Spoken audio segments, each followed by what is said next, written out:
एक समय की बात है, जंगल में एक बरगद का पेड़ था। उस पेड़ पर एक कौवा रहता था।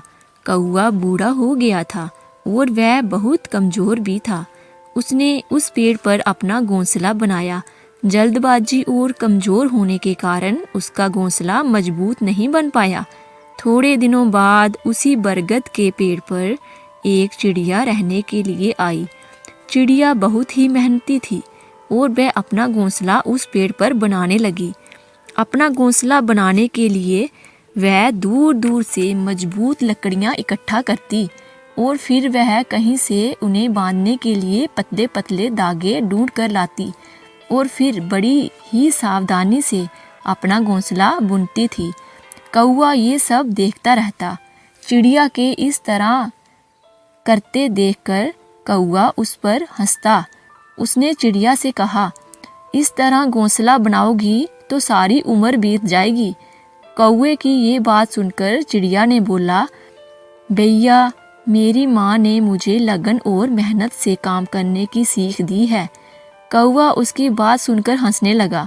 थोड़े दिनों में ही चिड़िया का घोंसला बनकर तैयार हो गया और चिड़िया अब उसमें रहने लगी। दिन बीतने लगे। एक दिन जोर से आंधी आई। छोटे छोटे पेड़ टूटकर गिर गए। कौवे का घोंसला भी आंधी से उड़कर टूट गया। तब कौवे को चिड़िया के घोंसले की याद आई। कौवा जल्दी से चिड़िया के घोंसले की तरफ गया। उसने देखा उसका घोंसला तो सलामत है।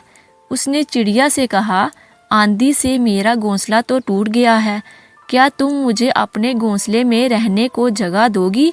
बाहर बहुत तूफान है, इस आंधी में मैं बाहर नहीं रह सकता। यह सुनकर चिड़िया ने कहा, भैया, अगर आपने पहले से ही अपना घोंसला मेहनत और लगन से बनाया होता तो आज आपको ये दिन नहीं देखना पड़ता। यह सुनकर कौवे को अपनी गलती का एहसास हुआ। उसने चिड़िया से कहा, मैंने मेहनत से जी चुराया था और तुम्हारा मजाक भी उड़ाया। उसके लिए तुम मुझे माफ़ कर देना। मैं तुम्हारी सीख जिंदगी भर याद रखूंगा।